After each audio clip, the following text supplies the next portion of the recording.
Ouens, ek gaan vir julle, ek gaan julle nie verskriklik lank bedien nie, ek glo nie.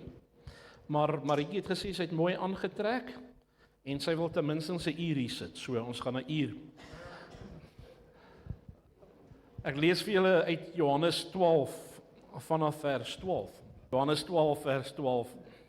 Die volgende dag het 'n groot menigte feesgangers toe hulle hoor dat Jesus na Jerusalem kom. Die volgende dag, nou my vraag is, wat het die vorige dag gebeur? Want hy sê die volgende dag, maar wat het die vorige dag gebeur? Soos nodig het 'n ou so 'n bietjie gaan terugkyk wat die vorige dag gebeur het, en dis nie moeilik om uit te vind wat die vorige dag gebeur het nie. Ons hoef nie daar te gewees nie, maar ons kan net gaan lees. Want in Johannes 12 vers 1 tot 11 staan daar uit by Martha en Maria en by Lazarus, geliefde vriende van hom, het hy gaan kuier. Hy het hulle nie gebel en 'n afspraak gereël, nee, ek speel nou net, Marius gaan nou sê ek pik op hulle, maar ek speel nou maar net, dit is nie wat ek doen nie, en 'n afspraakie probeer maak nie, hulle was goeie vriende gewees. En Jesus was lief vir Martha en Maria, en hy het na hulle huis toe gegaan. Hy het daar afspraak uit by hulle gaan kuier, en Lazarus, die geliefde seun, die geliefde broer van Martha en Maria was ook daar gewees, en hulle het vir hom daar 'n maaltyd berei. Dan sê die gedeelte vir ons in die vorige dag wat gebeur is, Maria het kosbare nardesalf geneem en sy het die voete van Jesus gesalf.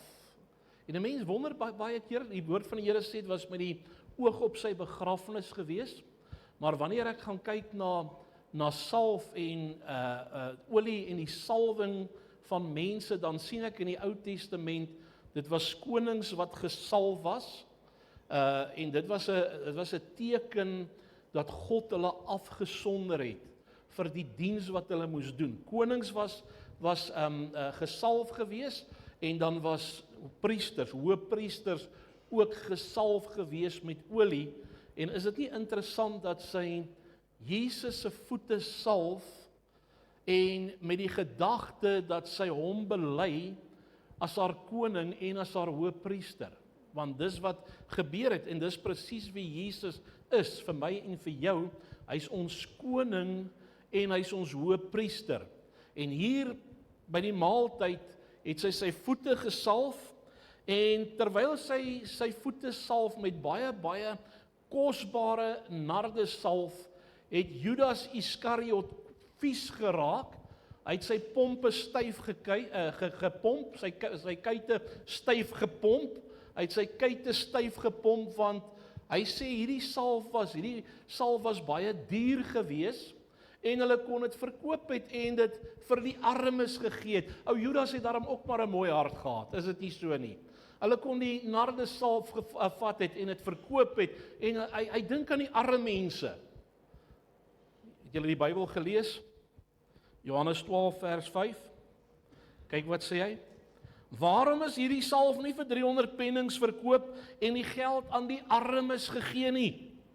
Hy's bekommerd oor die armes.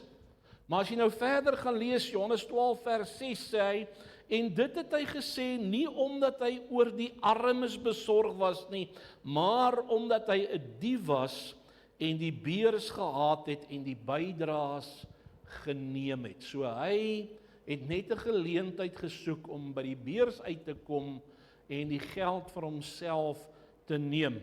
Hy was 'n dief gewees. En dan sien ons, as ons die vorige dag se gebeure kyk, dan sien ons hoe die Jode van Jerusalem na Betanië toe gaan.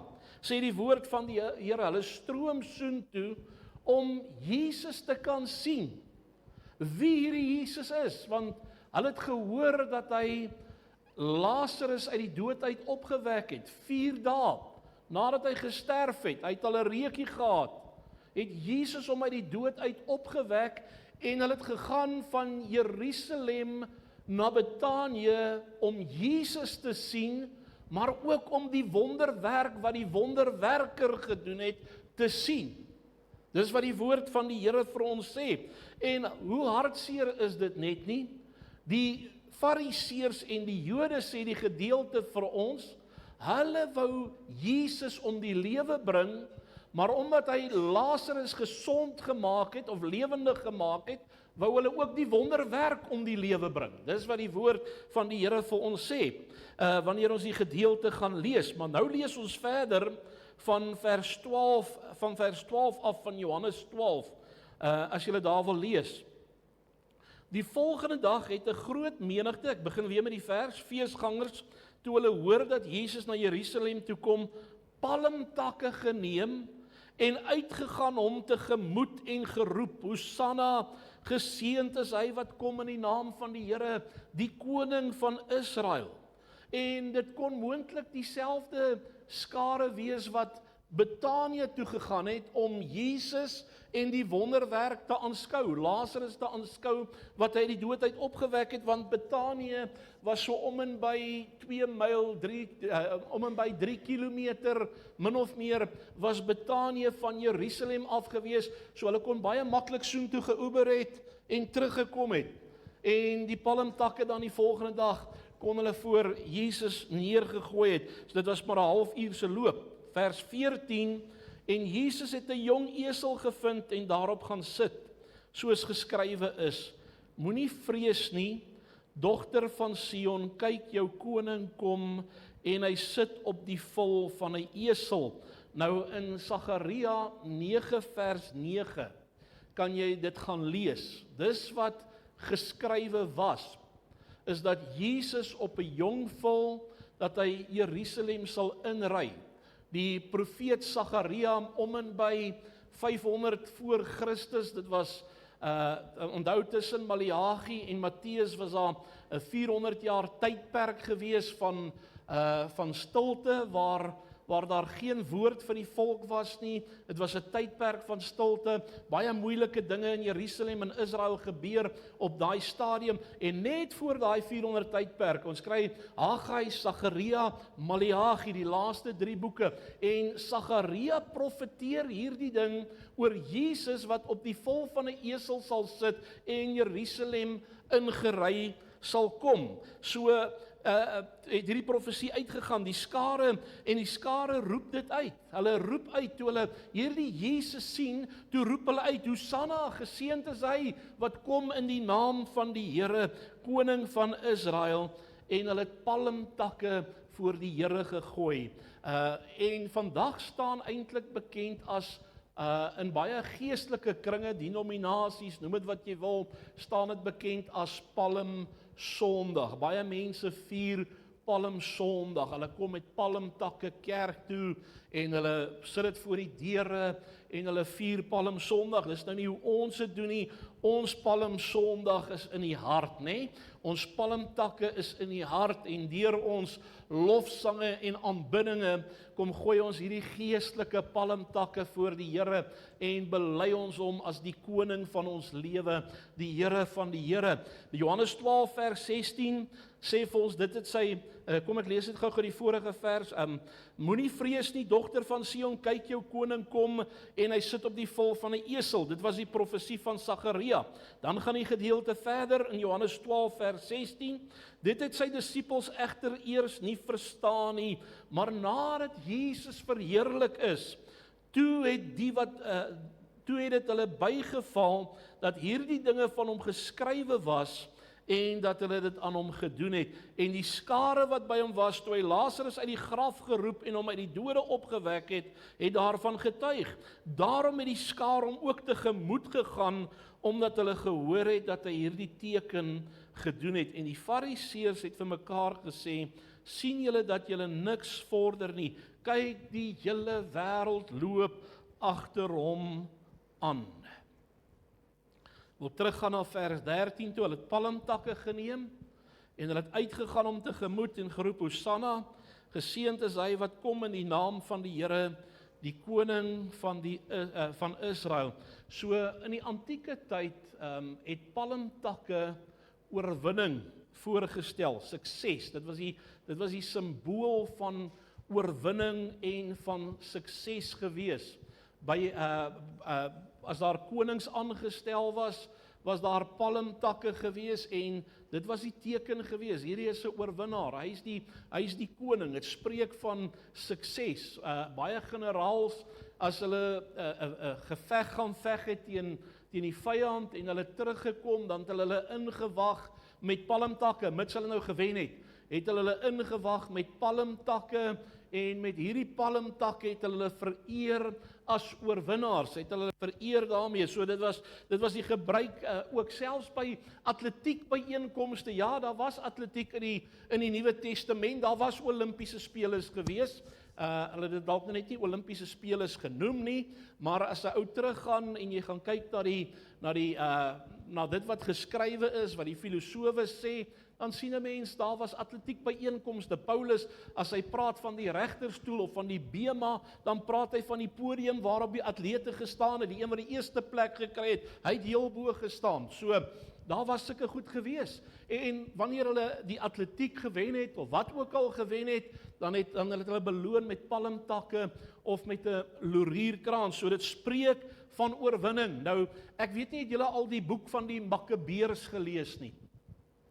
Jy kry so 'n Bybel, die kanonieke boeke, dis die Bybel soos wat ons hom ken, en dan kry jy die apokriewe boeke. Dit is nie, hulle sê dit is nie Heilige Gees geïnspireerd nie, maar daar was filosowe of ek wil amper sê Josefus was die een persoon se naam gewees. Hulle het baie oor die goed geskryf. Dit was apokriewe boeke en dan sien ons in die boek van die Makkabeërs was daar 'n persoon genaamd met die naam gewees van Judas Makkabeus. En hy het in 'n baie moeilike tyd het hy in opstand gekom met die regering van die tyd. Ek dink op daai stadium was dit Antiochus Epiphanes wat geregeer het, 'n tipe van die anti-kris. Hy het die Jode wreed vervolg. Hy as hulle nie geluister het nie, het hy hulle kindertjies doodgemaak en aan die Maas vasgemaak, daai tipe van goed. 'n wrede regeerder van die tyd gewees en Judas Makkabeus het in opstand gekom. Hy en sy familie het in opstand gekom teen hierdie regering en hulle het stelselmatig in die oorlog of in die oorlog wat hulle gevoer het hulle die oorhand begin kry oor hierdie koning of oor hierdie regering. En dan sien ons hoe die volk, wanneer hy Jerusalem inkom na sy oorwinning, hoe hulle hom met palmtakke verwelkom, om eer en lofliedere sing.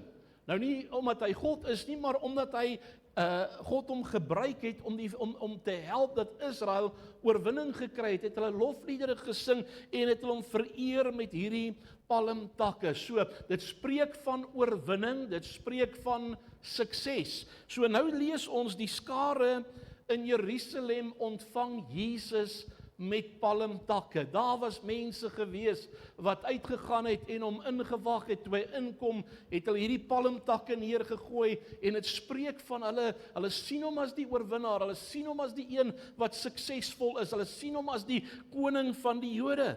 Hulle gee te kenne dat hy oorwinnaar is en dat hy hulle koning is. Maar dan sien ons, en dit is my baie interessant as 'n mens hierdie gedeeltes gaan lees, dan sien 'n mens, sien ons hoe hierdie selfde Jesus 'n paar dae later in dieselfde Jerusalem.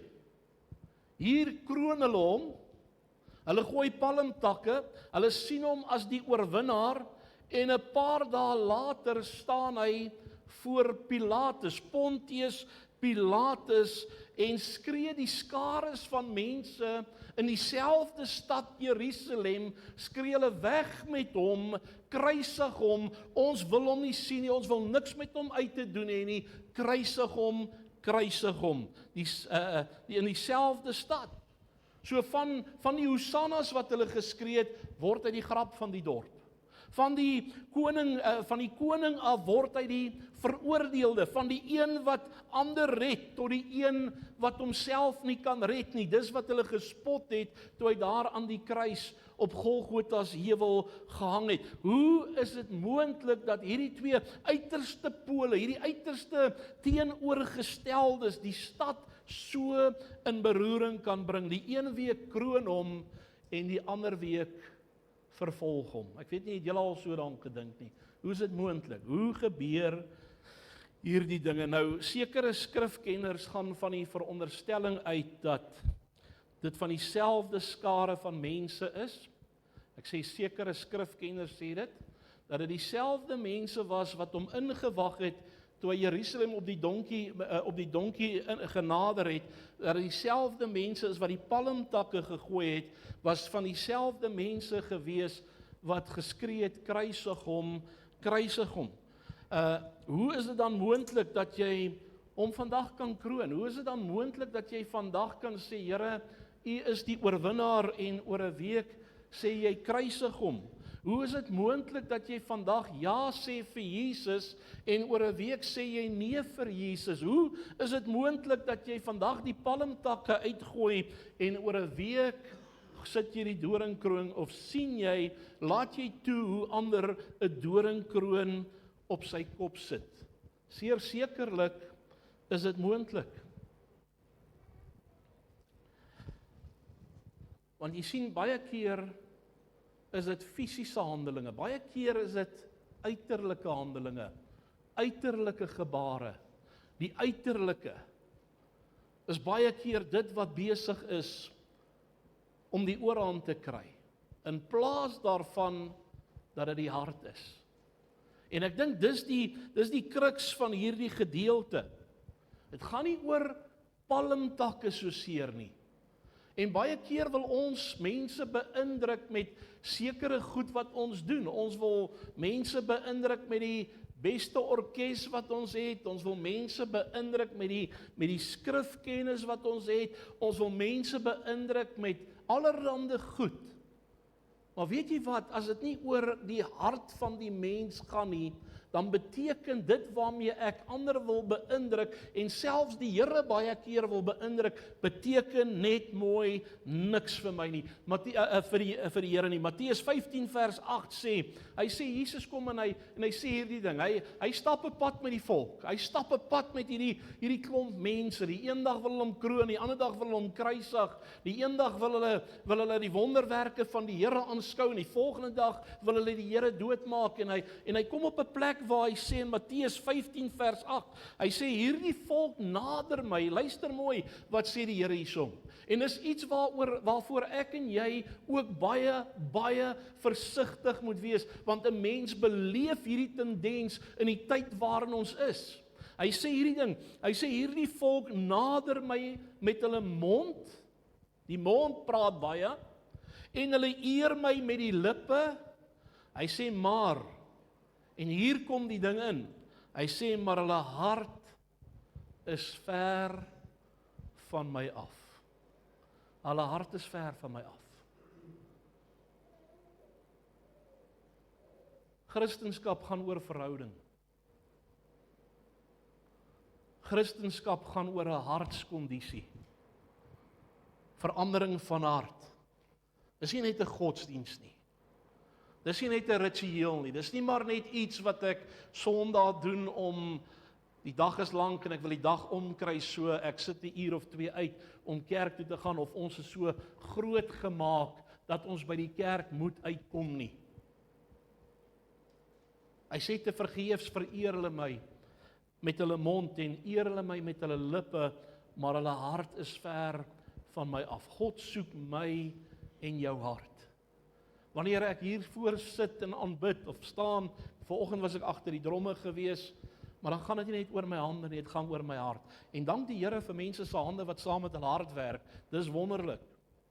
Maar dit gaan oor die hartkondisie van my. Ek kom staan nie voor mense nie, ek kom staan nie voor 'n pastoor wat oor sy eie woorde struikel nie, ek kom staan nie voor 'n klomp mense om my te sien dat ek godsdienstig is nie, ek kom staan voor 'n lewendige God.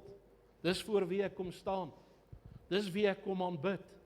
Ek kom met eerbied, ek kom met respek, ek kom met geestelike palmtakke wat vanuit my hart uitkom, wat ek voor hom kom neergooi, want hy is die koning van my lewe en die Here van die Here. Dis wie ek kom aanbid. Hy soek nie mense se palmtakke nie. Hy soek mense se harte. Dis wat hy soek. Hy soek nie mense se Sondag nie, hy soek hulle week. Amen. Hy soek jou week 24/7, elke dag van jou lewe. En ja, ons maak foute. Ons stel ook te leer. Maar weet jy wat, my verhouding met hom is 'n heeldag saak, is 'n saak waar ek poog, waar ek wil, waar ek geen ander begeerte het as om hom te verheerlik nie. Dis waaroor dit vir my gaan. So hy soek jou hart, hy soek jou wese, hy soek nie net jou lippe nie, hy soek jou elke dag hart wat hom aanbid. Matteus 6:21 sê, want waar julle skat is, daar sal julle hart ook wees. En as jou skat die Here is, ouens, dan leef jy anders, jy lyk anders, jy praat anders, jy doen anders. Dis net hoe dit is. Ons is nie meer in die wêreld nie, amen. Of ons is in die wêreld, maar ons reageer nie soos die wêreld nie. Ons raak nie paniekerig soos die wêreld nie. Vanoggend, en is interessant dat Johan het ook gesê het, vanoggend, daar in die huis, is ek besig om my goed deur te werk, en in oomblikke, die Heilige Gees werk net wonderlik in 'n mens se hart. In oomblikke, sê die Here vir my, Marius, moenie fokus verloor nie. Moenie fokus verloor nie. Jy sien, ons kan so vinnig fokus verloor. Is dit nie so nie? Ons kyk so vinnig na dit wat buite besig is om te gebeur, en Donald Trump wat die wit waks uit Iran uitskiet, en al hierdie dinge is besig om te gebeur, en dis 'n kookpot van omstandighede, en ewe skielik wil 'n mens benoud begin raak. En die Here kom vanmôre, en hy sê dit deur Johan presies dieselfde. Maar ek ervaar net in my gees hoe die Here sê, moenie fokus verloor nie. En ek wil dit vir jou sê vanmôre. Moenie angsbevange rondkyk nie. Moenie na die golwe kyk nie, jy gaan sink. Vertrou op die Here met jou hele hart en steun nie op jou eie insig nie. Mag dit vanmôre diep in jou hart, ek wil amper sê, mag dit jou hart vasvang. Dat jy vanmôre sal sê, Here, ek vertrou U met my lewe. Ek gaan nie na die omstandighede kyk nie, ek gaan nie na die storms kyk nie, ek vertrou U met my lewe. As dit dieselfde groep mense was wat hom gekroon en gekruisig het, laat kruisig het, wat was die rede daarvoor? Hoekom sal die een oomblik sal hulle palmtakke voor die Here gooi, en die volgende oomblik word hulle, as dit so is, word hulle deel van 'n groep mense wat by Pontius Pilatus staan, en saam met die Fariseërs en die owerpriesters van die tyd, saam met hulle skree, weg met hom, kruisig hom. Hoe is dit moontlik?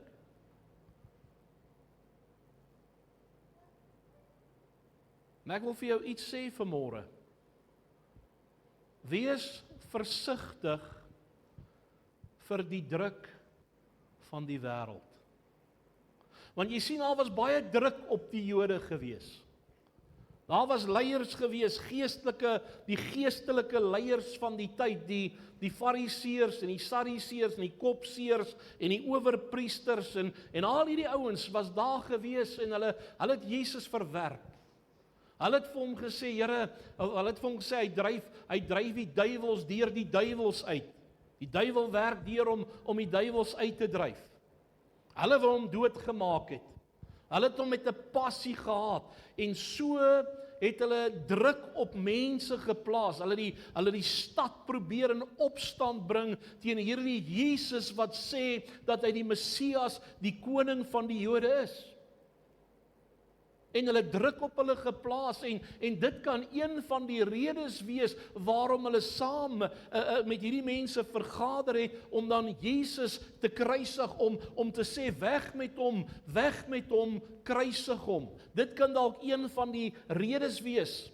En ek wil vandag vir jou sê, pas op vir die druk van die lewe. Pas op vir die druk daar buite. Pas op vir valse leraars.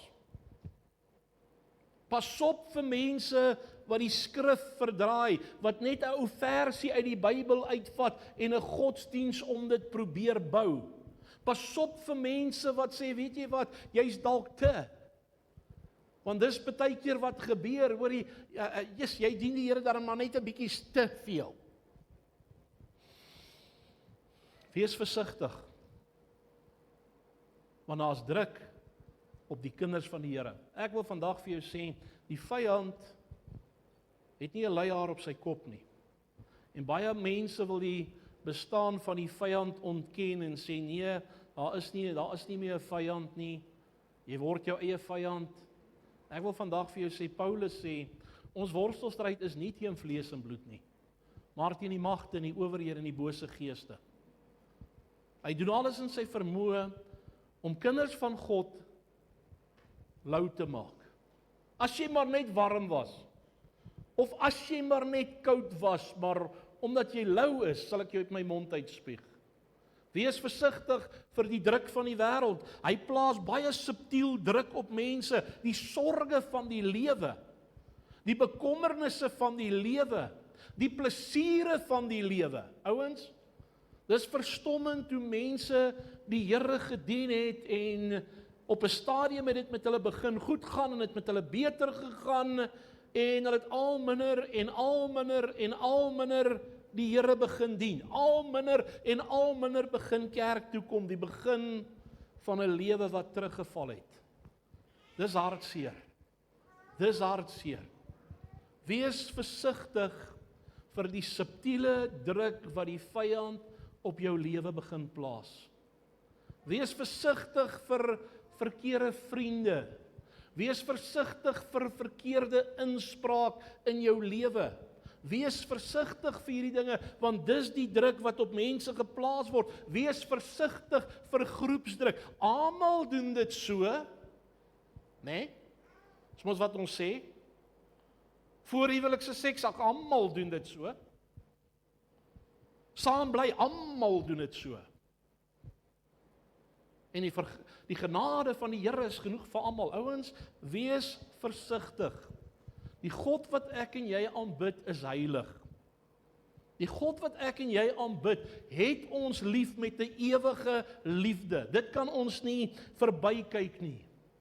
Maar hy soek mense wat sê, weet jy wat, ongeag van die druk van die wêreld, ongeag van die sorge of die plesiere of wat ook al dit is, my hart behoort aan die Here. So daar kom druk op hierdie mense gewees het. En dan die ander gedagte, en ek wil met hom saamgaan, is dat daar groeperinge was. Daar was groeperinge gewees. Daar was die mense wat Jesus lief gehad het. Is dit nie so nie?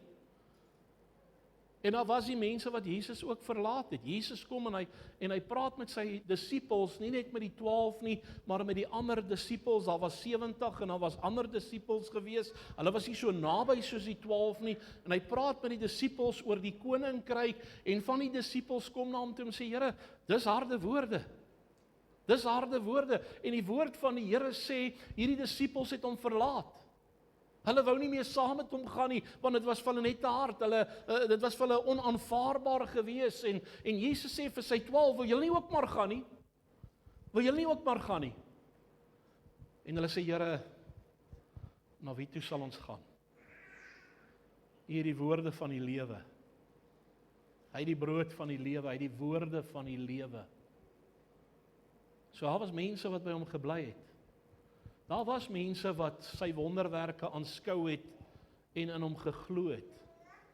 Daar was mense gewees wat gesien het hoe hy die brode en die visse breek en vir sy disippels gee en die disippels stap uit en hulle breek die brood en hulle breek die visse en dit vermeerder in hulle hande en hulle gee dit vir die groepe mense en hulle breek en stuur aan en dit vermeerder in hulle hande. Hulle het die wonders aanskou van die Here. Daar was die mense wat geglo het. Maar dan was daar ook die groeperinge wat gesê dit kan nie wees nie. Dis onmoontlik. Hy is nie die Messias nie. Ongeag van die skrifte was hulle verblind gewees, was hulle doof gewees vir dit wat die Here Jesus gepredik het, was hulle doof gewees vir dit wat die evangelie sê en was daar hierdie groeperinge van mense gewees, een groep wat sê Here, ons het U lief en 'n ander groep wat sê kruisig hom, kruisig hom. En ek wil vandag vir jou vra, ouens, hierdie groepe is nog steeds daar. Die spot van die wêreld is nog steeds daar. Mense wat sê, hou jy nog steeds vas aan die Bybel, hou jy nog steeds vas aan die woord van die Here. En ek wil sê, soos 'n vriend van my gesê het, wys vir my iets, geef my iets beter waaraan ek kan vashou, dan hou ek daaraan vas. Ek het nog nie iets gekry wat beter is as die evangelie boodskap van Jesus, wat 'n boodskap van redding, van verlossing en van verandering is nie. Nog niks beter as dit gekry nie. Verskillende groeperinge. Mag die Here gee, dat ek en jy vanmôre daai groep sal wees wat sê, Here, ek weet wie U is. Ek weet wie U is. Ek weet wat U in my lewe gedoen het, en ek sal vashou tot op daardie dag wat U my gaan kom haal. Sodat ons nie net palmtakke sal gooi en net liggaamstaal, liggaamsgodsdienst, fisiese goed sien en beleef, en dit word ons godsdienst nie, maar dat dit uit die hart uit sal kom van, Here, dankie dat U my lief het, dankie dat ek U kan lief hê, omdat U my eerste lief gehad het. Jesus kom Jerusalem ingestap, en daar was hierdie groep gewees wat die palmtakke gegooi het, en gesê het, Hosanna aan die hoogste hemele, Hosanna aan die seun van Dawid, en miskien het hulle dalk 'n politieke koning verwag, ek weet nie, maar wat ek jou wel kan sê is, Jesus het Jerusalem ingekom, nie om koninkryke omver te werp en konings van trone af te gooi en die politieke juk wat daar by Jode was te verbreek nie. Jesus het gekom om geestelike koninkryke omver te werp. Jesus het gekom om slawe, hulle wat gebind was aan sonde, hulle wat 'n verlosser nodig gehad het, hulle het uitgekom om sulke mense vry te maak, om sulke mense nie te maak, en uitgekom om 'n koninkryk, 'n hemelse koninkryk te kom vestig, waar mense deel geword het van hierdie hemelse koninkryk. So Jesus kom die stad in, en hulle sê, Hosanna, dis presies dit, en hulle sê, Hosanna in die hoogste hemele, Hosanna aan die seun van Dawid. Mag ek en jy vanmôre 'n groepering van mense wees, wat sê, Here, nie net palmtakke nie, maar my hele hart, my hele wese behoort aan U. Amen. Dis die groep wat ons is. Ons is 'n heilige priesterdom. Ons is 'n koninklike priesterdom, soos wat die woord van die Here dit sê. Dis wie ons is, ouens. Dis vir my interessant hoe mense na hulle self kyk as hulle die Here Jesus aangeneem het as hulle verlosser en saligmaker, en hoe mense baie keer bid en sê, ag Here, wees my ou sondaar maar net genadig, en oor 'n jaar is dit sy gebed van, Here, sien ons sondaars maar net raak. Nee, ouens, dis nie wie ek in Christus is nie. Ek is meer as 'n oorwinnaar. Ek is gewas in die kosbare bloed van die lam. Ek is kind van God. Dis hoe ek myself sien, en ek wil fokus bou. Huis en beheer. Huis en beheer. Palm Sondag. Kom ek en jy gee hom vanmôre die palmtakke van ons hart, en ons verheerlik hom met ons hele lewe. Amen. Kom ons sluit ons oë. Vader, baie dankie vir U woord, dat U vanmôre met ons kom praat. En Here, ja, miskien was daar 2 groeperinge, ek weet nie, ons was nie daar nie, maar Here, daar was mense wat onder die invloed van die sterkes en die slimmes was, en hulle is oorgetrek na hulle toe, maar Here, maak nie saak hoe dit is nie, ons wil vanmôre sê, Here, want U woord sê dit reg van die begin af, dat daar 'n verlosser gebore sal word. En ons wil vanmôre sê, Here, U is die verlosser van ons lewe, nie net op grond van dit wat die woord sê nie, maar op grond van dit wat ons beleef het, toe ons U aangeneem het as ons verlosser en saligmaker, en toe U ons lewe kom nuut maak het, Here. Die kans wat U ons gegee het, Vader, daarvan kan ons getuig. En ons wil vanmôre, Here, ons harte voor U kom uitstort, en sê, ons het U lief. Dankie vir wie in ons lewens is, vir wie U geword het. Ons wil vanmôre ook uitroep en sê, Hosanna in die hoogste hemele. Hosanna aan die seun van Dawid, die seun van die lewende God, wat gekom het om slawe vry te maak, om juke te verbreek, om mense weer 'n kans te gee om in 'n verhouding met hulle God te staan. Ons loof U daarvoor in Jesus naam.